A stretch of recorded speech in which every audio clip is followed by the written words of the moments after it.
Deepika Padukone statement నేను call చేస్తా అని. ఏంది ఎవరిని కాల్ చేస్తుంది? రణబీర్ కపూర్ ని మళ్ళీ టార్గెట్ చేసిందా అని డౌట్ వచ్చింది. ఓపెన్ చేస్తే దీపావళికి పటాసులు కాల్ చేస్తా అని రాసి అది. సో ఇలాంటి controversial headlines with no content తో రచ్చ చేయడానికి రాబోతున్నాడు రచ్చ రై.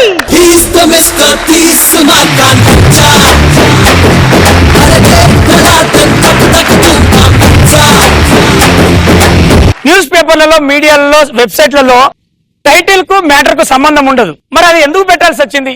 అయినా మనం ఎందుకు చదువుతాం అంటే చదివే వాళ్ళు ఉన్నారు కాబట్టి వాళ్ళు రాస్తున్నారు. అలా రాయకపోతే వీడు చదవడు, అలా రాయకపోతే వాడు చూడడు కాబట్టి వాళ్ళు రాస్తున్నారు.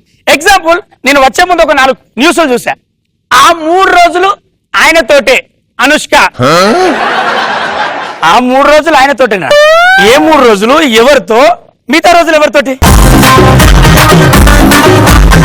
ఒకసారి మ్యాటర్ చదువుతా. ప్రొడక్షన్ నెంబర్ 1 గట్కేసర్ లో జరుగుతున్న శివాలయంలో 3 రోజుల షూటింగ్ జరిగింది. ఆ 3 రోజులు ఉదయాన్నే పూజారితో పూజలో పాల్గొనేది అనుష్క. ఈ విషయం తెలుసుకున్న అందరూ చెప్పలేరు, సంతోషపడ్డారు. ఇప్పటికీ నేను చిన్నపిల్లనే. షకీల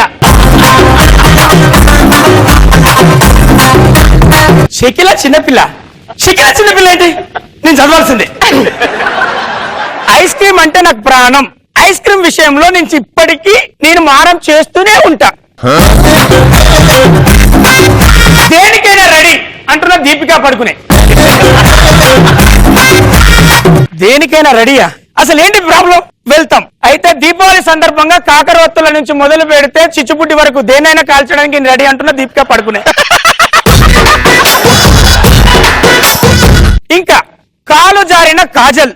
నేను అనుకున్నా ఈ అమ్మాయి ఎప్పుడో తప్పు చేస్తుంది, ఫలానా వాళ్ళ సినిమాల్లో చేసేటప్పుడే మ్యాటర్లోకి వెళ్తాడు. కరీంనగర్ జిల్లా అంబాల్ అనే కుగ్రామంలో షూటింగ్ లో పాల్గొన్న కాజల్ కాలు జారి కింద పడ్డది.